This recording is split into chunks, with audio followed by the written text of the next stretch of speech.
मस्जिद तोड़े जाने की घटना के बारे में सुना ही होगा, जो कि 6 दिसंबर 1992 में कार सेवकों द्वारा तोड़ी गई थी। विनोद मिलिंद, जो कि एक सामाजिक कार्यकर्ता है, उनका एक वीडियो सामने आया है जिसमें उन्होंने कारण बताया कि बाबरी मस्जिद 6 दिसंबर को ही क्यों तोड़ी गई। आइए आपको वीडियो दिखाते हैं।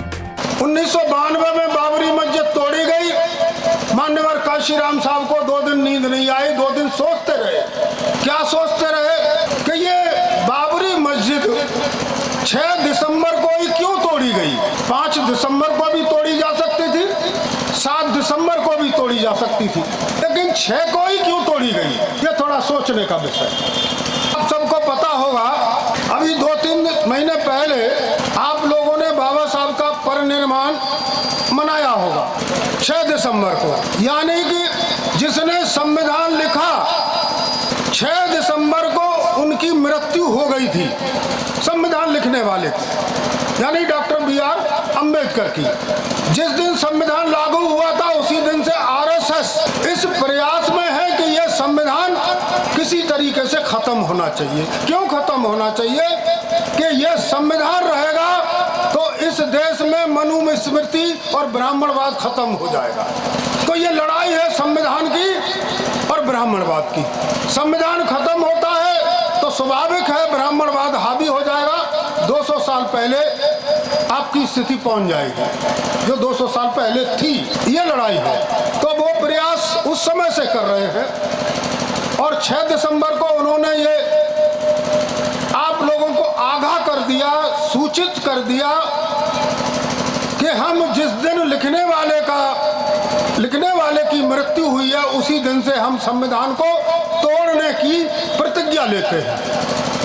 एफिडेविट दिया गया था कि हम बाबरी मस्जिद को हाथ नहीं लगाएंगे सुप्रीम कोर्ट में। वो एफिडेविट अभी भी पड़ा हुआ, बावजूद इसके बाबरी मस्जिद को तोड़ दिया गया। ये झूठे लोग हैं।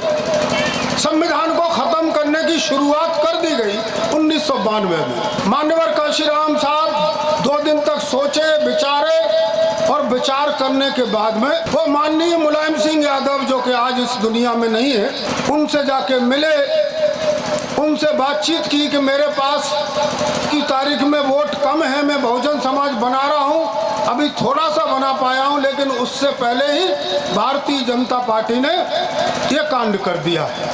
ये सीधा का सीधा संविधान को खत्म करने की शुरुआत है। इतना वोट आपके पास है, ओबीसी आपके पास है, शेड्यूल कास्ट मेरे पास है। अगर हम दोनों आदमी मिल जाते हैं, दोनों नेता मिल जाते हैं, तो हम भारतीय जनता पार्टी के मंसूबे खत्म कर सकते हैं, उनको विचलित कर सकते हैं। और यही हुआ। दोनों महापुरुषों में रजामंदी हुई।